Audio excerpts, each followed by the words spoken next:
We've spent quite a bit of time looking at how we can customize the Photoshop experience. We can move panels around, we can assign keyboard shortcuts to different tools and different commands, and we can even change the commands that appear within the menu system.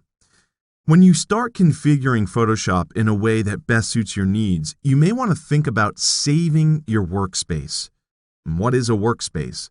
Well, by default, we're in something called the Essentials workspace, and you can verify that by looking at the workspace switcher in the top right-hand corner of the options bar.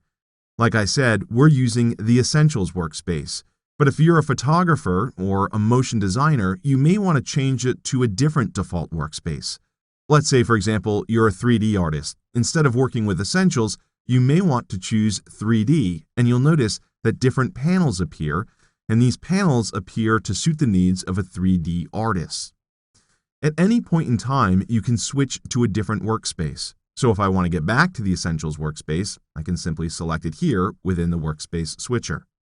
But like I said, we've spent a lot of time looking at how we can customize Photoshop, not only by changing keyboard shortcuts and adjusting menu commands, but we also know that we can take panels and move them around within the Photoshop environment.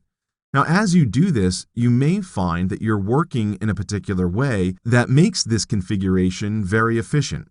So for example, I'll come up to the window menu and open a few more panels. I'll go with the info panel, and then I'll come over to the window menu again and choose something like paragraph styles.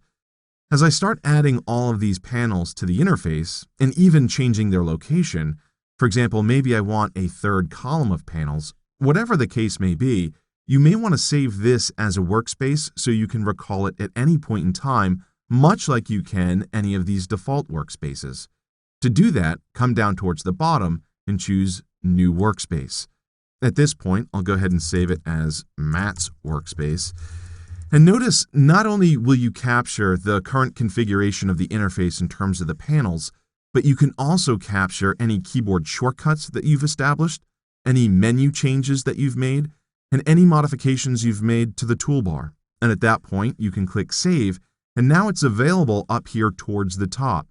So if someone else uses this computer, or if you're working on a different project, let's say, for example, you are working on a 3D project and you find that this interface best suits the needs of that project, but later return to your normal work, you can always recall your workspace by selecting it from this menu. And what's great about these workspaces, if you start modifying them like I did with Essentials, but really want to get back to the original layout of the Essentials workspace, all you have to do is come down here towards the bottom and choose Reset, in this case Essentials, and you'll notice it's reset to its default configuration. So these workspaces can be really powerful and really helpful as you work on different projects and if you have multiple users using this copy of Photoshop on this current machine. If you decide at some point that you're no longer working on a particular project and you no longer need that workspace, you can remove it by coming back to this menu and choosing Delete Workspace.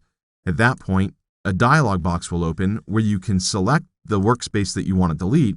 In this case, I'll select Matt's Workspace.